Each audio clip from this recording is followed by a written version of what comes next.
Last night, Canada-U.S. Trade Minister Dominic LeBlanc said on social media that Canada is ready to build on the progress made in discussions with the U.S. in recent weeks, and that Ottawa will remain focused on achieving results. Some lumber industry experts are calling on the federal government to use some of the money it's collected from deposits in existing deals with the U.S. to support businesses impacted by the trade war.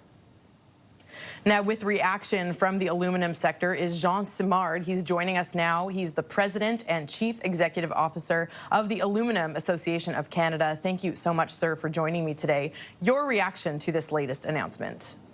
Well, it's a part of a never-ending story that started months ago with the U.S. Trade war with the rest of the world. It's very unfortunate, uncalled for, and I don't think it's going to add anything to the situation that the U.S. will be facing moving into the fall season, with prices that will be increased by these stacked up tariffs on everything that moves into the U.S. Now, talk to me about how this 10% tariff increase could impact Canada's aluminum exports to the United States. Well, first of all, we don't know how, when, through which mechanism this will be implemented.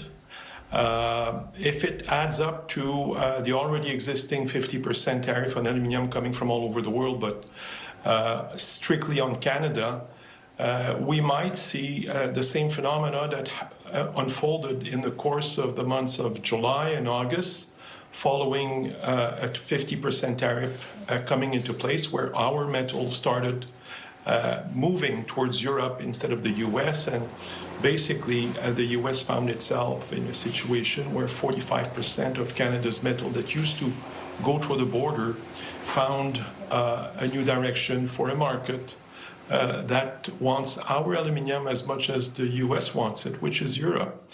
So they're going to run after some more metal. The price will have to increase to call metal to come into the U.S. So at the end, manufacturers, consumers will pay more.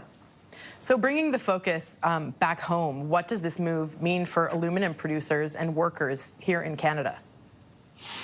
In the primary sector, where we produce about 3.3 million tons of metal, out of which about 2.7 million tons goes to the U.S., our smelters are going to keep running. The metal is going to find different ways to get into the market that will provide them with the highest netback, given the circumstances. It's a very dynamic market pricing mechanism. It's a bit long to explain, but at the end of the day, the metal is like water. It seeks the path of least resistance to get the highest netback.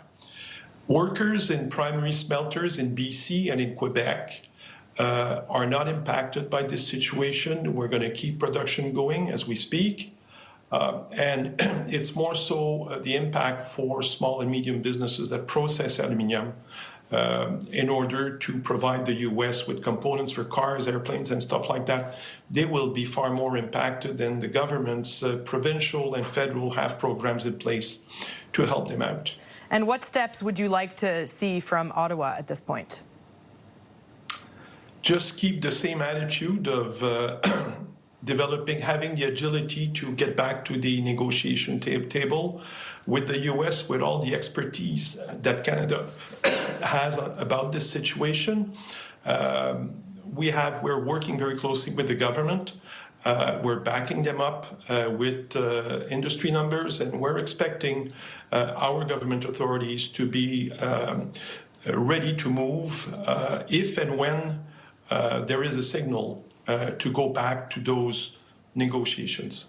Thank you, sir, so much for your insights today. That was Jean Simard, President and Chief Executive Officer of the Aluminum Association of Canada. Thanks, Remy Vaux.